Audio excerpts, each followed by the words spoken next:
Welcome one, welcome all. I am Mark Paulda, a professional photographer. I have been in the photography business for well over 20 years. I want to help you succeed so you can earn money with your camera. With every episode, I will offer you sound advice so you can be part of the 15% of aspiring photographers who succeed. If you are looking for help to turn your passion for photography into a successful business, you have come to the right place. I have got the answers. My weekly episodes will help you understand how to market yourself, how to build a profitable business, and best business practices. No more feeling lost. You do not have to go it alone. Join my audio podcast and start taking my advice on turning your hobby into a profitable business. You will get access to a professional photographer and the best practices that I have learned and experienced over the years.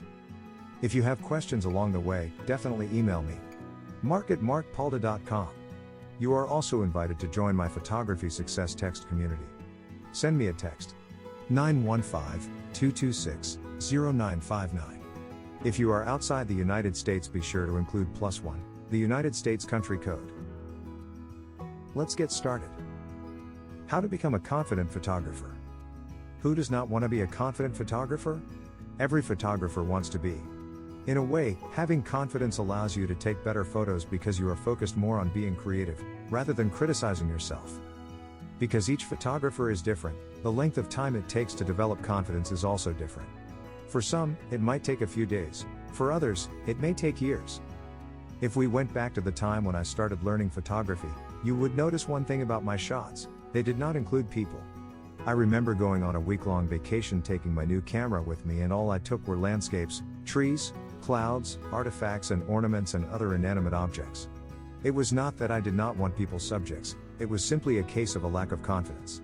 In a way, I felt confident taking photos of objects and scenes, but I was not confident creating shots with people in them. I was not 100% with my skills yet, as I was technically new to the craft, especially shots that involved a lot of movement. Also, I did not know how to relate to people as a photographer. That was then. These days, I find that most of my shots include some human element in there. I just love seeing people in my photos. I have reached a point where I am confident enough to deal with people as a photographer. Confidence is important in our journey as photographers. The way I have built confidence in this craft may be different from how others have done it, but I would like to share my own process through this guide. I hope that the pointers here will help you develop your confidence as a photographer. Everyone is confident. Confidence is a mindset and therefore can be developed. Developing confidence will require changes in the way you think. Ask yourself honestly: are you confident with your photography, or not? Whether your answer is yes or no, I would like to tell you that you are already confident. Let me repeat. You are confident. I do not have to know you personally to know that you are confident. You might be wondering how that's possible. You are already confident because every single person is confident at something. To be able to grasp this, you need to start thinking of confidence in terms of levels, instead of something with a finite value that you either have or don't have. When you have decided to learn photography, you have already taken a step of confidence. Buying a camera is another step. Taking a class is another. Different people will begin at different levels. Some people will begin at a low confidence level, while others at a high confidence level. If you answered no earlier when I asked if you are confident, I am assuming that you are starting at a low confidence level, but low confidence is still confidence. The reason we begin at different confidence levels has a lot to do with our background and history. A computer technician will probably be more confident in using a camera for the first time, compared to a creative writer. A painter would have a high confidence level when it comes to composing shots. Our perception of ourselves will also affect our confidence. If you see yourself as a fast learner, then you would begin with a higher confidence level compared to someone who thinks that everything they do is a failure. The first step in improving confidence is to be aware of your own confidence level and the factors that affect it. Defining your confidence level. Confidence levels are self-imposed. It is not like Therese, some tool that you can use to measure confidence. When I started out, I had a high confidence level in learning photography. This was due to 3 reasons. I saw myself as a fast learner when it comes to tech stuff. I always had a knack for art even if I had not learned about composition at that time, and I liked science experiments. Since photography involves a device, is an art form, and felt sort of like a science experiment to me, I was so confident that I could learn the basics of my camera quickly. At that point, however, I was not yet confident holding an exhibit, shooting an event, or taking a friend's portrait. my confidence level was still limited to learning photography. How about you? What is it about photography that you can say you are confident with? Name the next step in your photography journey that you are not confident with yet. Confidence and competence. If you have watched any American Idol auditions, or any reality TV talent show, you will see how some people will seem very confident about their singing skills only to get rejected by the judges because they were out of tune the whole time, or had a seriously bizarre performance. I have met quite a number of people who are confident with their photography but with skills not at par with their confidence level. I have also seen those who display quite an amazing talent but fail to see the potential they carry. I am sure you have met individuals like that yourself, whether in relation to photography or elsewhere. This shows us that confidence does not equal competence. And this is good news because it tells us that being confident in our photography has everything to do with how we see ourselves in relation to our craft. Having confidence is a good thing. Use this to propel you to improve your skills. The more you condition your mind that you are able to do something, the more confident you can become. In the same way, although confidence doesn't mean competence, competence leads to confidence. The more you improve your photography skills, the more confident you become. When you feel competent, you will feel confident. It is very hard to feel confident when you do not feel competent. And the best way to feel competent is when you have acquired the skills that tell you that you are competent. For beginners, competence requires learning the fundamentals of photography. At the very least, you should be able to take control of your shots with your camera, having knowledge of settings and how to use them in different lighting conditions. Then continue learning your craft by gaining knowledge about composition and lighting. This will make you feel competent. Assessing your competence. To succeed in any craft, there should always be a balance of mindset and skill. One requires the other to attain a healthy dose of self-confidence in a photographer. Why is this important? Imagine boasting to a client that you can do a project only to fail miserably because all you had was the confidence but not the skill to execute it.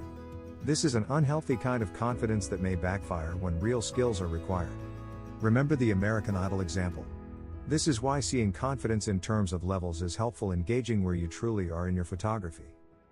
Gaining confidence also requires the ability to assess yourself fairly, so it is important to also assess your competence. The way you can assess your competence is by way of asking questions about your skills, and truthfully answering them. This is about going beyond yes, I can do it, to yes, this is how I will do it. Can I create a long exposure shot of the ocean? If yes, how will I do it? Can I produce a long exposure shot at midday? If not, why not? If yes, how? Trust is the foundation of confidence, and people usually trust experience. If you have prior experience, then you can use that to your advantage. You are improving. Here's some truth that you may not know if you are starting out in photography. Between now and a couple of years from today, if you continue learning photography, you will have a different opinion about your own shots that you consider beautiful. I always look back at what I used to consider as my exhibit-worthy shots, only to realize a few years later that I would not even keep them if I created them today. Is that a bad thing? No. It only shows that my standard of beautiful photos has increased. It is a sign of improvement. The frequency of this happening becomes less as you mature as a photographer. Activities to improve confidence. Because confidence is a mindset, there are a few things you can do to shape it. Before I explain how, let's talk about mindsets for a bit. Mindsets are preconceived perceptions of ourselves and the things around us. If we think we are hopeless, then we will act as if this is true in our life. If we think life is full of good opportunities, chances are that we will find many opportunities because our mind is conditioned to look for them. What does this have to do with confidence? Simple. If you think you are confident, you will act confident. If you think you are not, you will act as if you are not. Changing mindsets requires one of two things: emotional impact or repetition. When you have a perception that you are in a good neighborhood, it only takes one assault encounter for you to suddenly think otherwise. When you are learning photography, and someone you trust and look up to suddenly discourages you, saying that your art is hopeless, that will surely make you feel disheartened no matter how hard you try. That's emotional impact. Of course, this is a general observation. I have encountered a few who are used to rejecting negative opinion about them even if it's someone they trust. Emotional impact can also be in a revelatory nature. Your mind simply shifts when you discover something about yourself that is opposite of what you used to think. If you find out that someone you trust is betraying you, or if you find a rumored criminal helping the needy, then this can change your perception about the person. Repetition also helps change mindsets. If you think that people are not kind, but continuously see acts of kindness every day, then this could change the way you think. Repetition is simply doing things over and over again. To change a mindset, you have to do things against the grain, against what you're reused to. If you think you are not confident, you have to do activities that are opposite of what unconfident people do over and over and over. This takes time, but if it becomes a habit, it can change the way you see yourself. Next, I have listed 8 things that you can do to improve your confidence. It can be by way of emotional impact, repetition, or both. Obtain knowledge. Obtaining knowledge is probably the easiest and the most obvious way to improve confidence. This is done by reading books, watching videos, attending photography classes, learning from a pro, etc. Even without trying out what we have learned, the idea that you know more makes you feel confident. It is a good habit, though, to try out and practice what we have recently learned. New information allows us to do something differently, and this helps us to learn more and gain more knowledge. Essentially, we become more competent when we are able to apply the knowledge we have obtained. Let me just say it again, competence leads to confidence. Surround yourself with people who motivate you. One of the best ways to use repetition in terms of confidence is to be with people who can motivate you. When you hear good things, in a way, it increases your confidence level a little bit. Hang out with positive people who are natural encouragers. Keep your photos away from negative people. I do not suggest shunning any form of critique. Critique is healthy when done constructively. Find people who can give constructive critique rather than simple criticism. A lot of times, people focus on the negative aspect of photographs when they give critique. This is okay. But if someone critiques in a way that focuses on your incapability or degrades you as an artist, stay away from them. A constructive critique can be something like, "This photo is a little underexposed, and the lighting is also a bit flat. It might work better if you process it a bit," as opposed to, "That's an ugly photo. It's trash." You should never have decided to take up photography. Normally, you would want to go to people who can encourage you regardless if they know photography or not. If you can find photography mentors with positive attitudes, then that's better. Being surrounded by people you trust and who can motivate you is a mix of repetition and emotional impact. Discover your learning style genius. A friend of mine had always thought he was a slow learner.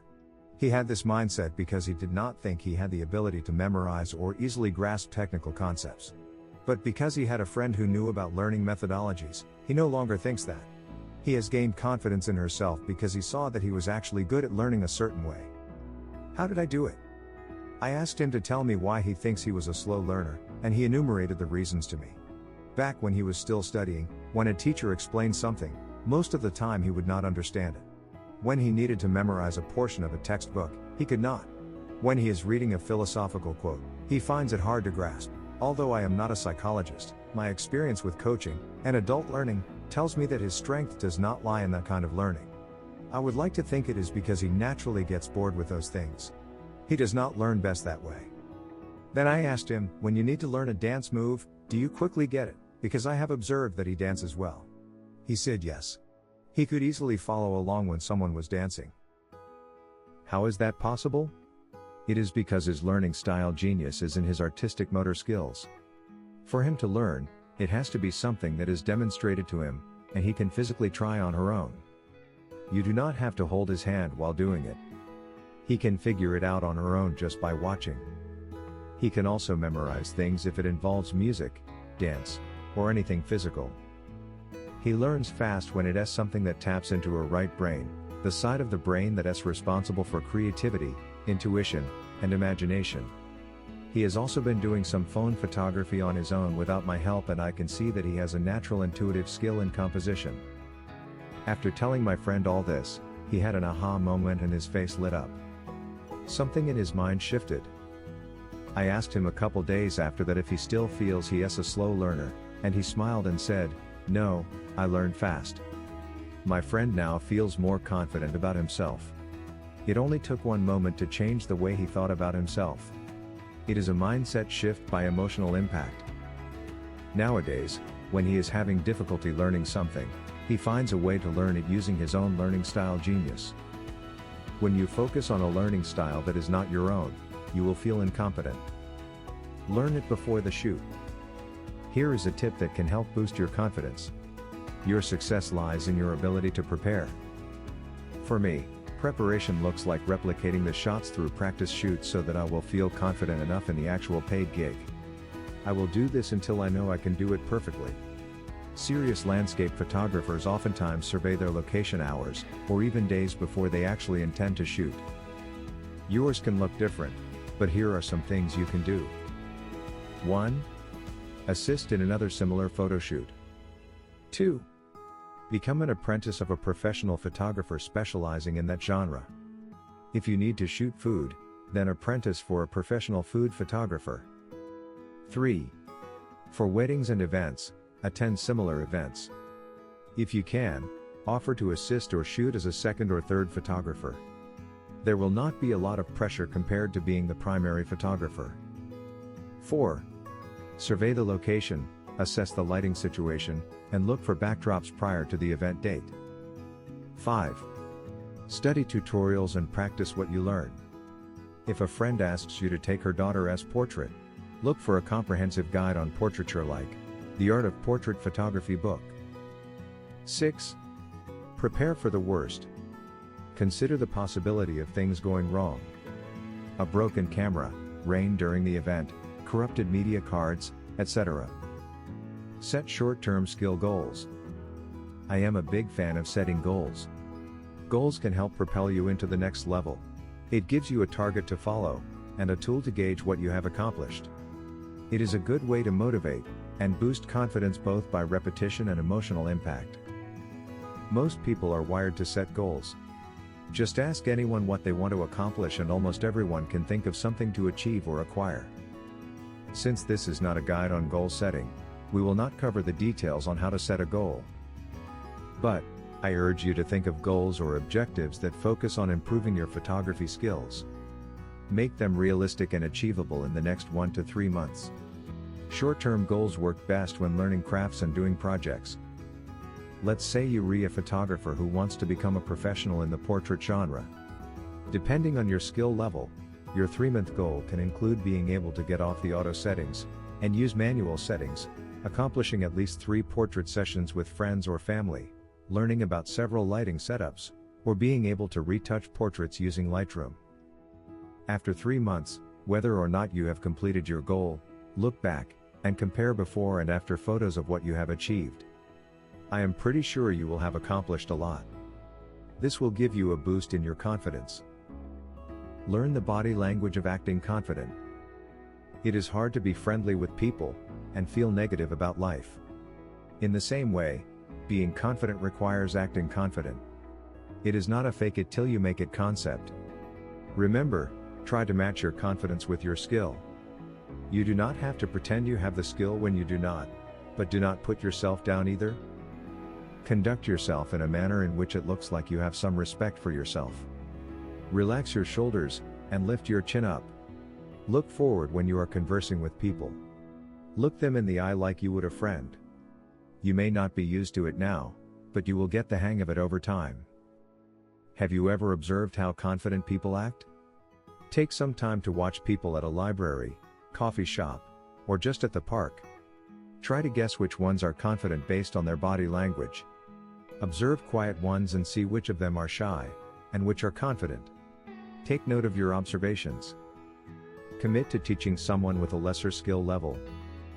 Ask any teacher, and they will confirm that the best way to learn is to teach others. First, teaching forces you to repeat things that you already know. It also forces you to improve your own methods. When you are teaching someone, you are sure to encounter questions from your student. When you encounter a question that you do not know, it forces you to search for the answer to the question. Find yourself a student, preferably someone in your neighborhood so you can spend time shooting together. It can be your grandchild, your friend, your mom, your neighbor. Anyone who wants to learn photography. Join a local camera club, and actively support those who are new. Believe me, they will appreciate you for it. Begin with what does not intimidate you. I have had my share of bad experiences in photography. One of my clients, a commercial airline company, asked if I could take portraits of their executive team. During this time, I was pretty confident with my travel photography, and this is why they hired me in the first place. Although I had done a couple of studio portrait sessions in the past, my skills on portraiture were really limited within the context of travel. The worst part of all this was that I was intimidated by big corp executives. But my client insisted and I eventually agreed. It was another case of because you are good at that genre, you must be good at this genre too. It was a really bad idea. The shoot day came and they only gave me a few minutes to prepare. I trembled at the idea of having old men executives who wore serious faces as subjects. The thought made me fumble with camera settings as if I had some sort of mental block. I felt like a beginner trying to figure out manual mode for the first time. It was as if my camera would not cooperate with me. My shots were so bad I almost gave up fixing it in Photoshop. Asking for a reshoot was also embarrassing, and I did not want another encounter with them again. Good thing they did not need high-resolution images, although I am not even sure if they ever used the photos. I am not at all suggesting that you should avoid stepping out of your comfort zone. I encourage you to. But do it in such a way that you transition into it. When learning the technical side of photography, it is always best to feel comfortable. You do not need an extra thought in there that attacks your thoughts negatively. Imagine you are trying to figure out how metering modes work, and there is this other thought that tells you your shots are not good enough, or your friend will be furious when she sees that photo you took of her. It is difficult to concentrate when that happens. Start practicing with what does not intimidate you until you have mastered the essentials. Once it becomes second nature to you, step out of your comfort zone, and start practicing with subjects that make your heart beat faster. Continue doing it until what used to be intimidating is not too uncomfortable anymore. Here is an idea. If you are interested in people photography, and you are intimidated by people, develop your camera settings, composition, and lighting skills on inanimate objects first. Once you get this done, find people you trust, and use them as your models. Work on photography skills with people you are not intimidated by until you are ready to take on more challenging subjects. Continue developing your skills in this genre by reading up on people photography. Do this until you feel competent. Remember, competence leads to confidence. Conclusion. I always love seeing new photographers get excited about this craft. There is just this passion and enthusiasm that feels as if it is something tangible. And if there is something that increases confidence like no other, it is that drive and willingness to do anything so that you can get to where you want to be, and take photos you have never taken before. Hope sparks confidence. At the beginning of the guide, I asked you if you were confident. What was your answer? How about now? Do you feel a bit more confident now than you did earlier? I hope you do, because that is hope at work. It means you have learned a few things today that you can do so that you can get better. In the process you become more competent, which in turn makes you more confident, which again motivates you to become more competent. It is a never-ending cycle. So what are you waiting for? Pick up your camera and start shooting with your new confident self. Here is a quick activity for you. There are different types of learning methodologies, and it will take time for us to discuss it here, but here is an activity that may help. Just answer these questions. 1. Think of a time in your life when you have learned something, and had fun doing it. Which of your 5 senses were involved? 2. When you want to learn something new, which of these styles do you learn best with? Observing demos, researching, reading and memorizing, practicing, imitating others, listening over and over, using your imagination, role-playing, experimenting, challenging yourself, etc. One of these may be where your learning style genius lies. 3. Which of the styles listed in the previous question are you having trouble learning with? 4. Now, can you apply it in your photography? If you learn best by watching, then watch. If you learn best by imitation, then imitate. If you learn best by experimentation, then experiment. A genuine thank you for joining me today for this episode. If you are serious about success in the photography business, then I am serious and ready to help. Visit markpaulda.com and discover a variety of ways I can help you in your journey. If you have questions along the way, definitely email me. mark@markpaulda.com. You are also invited to join my photography success text community. Send me a text. 915-226-0959. If you are outside the United States, be sure to include +1, the United States country code. I will catch you in the next episode.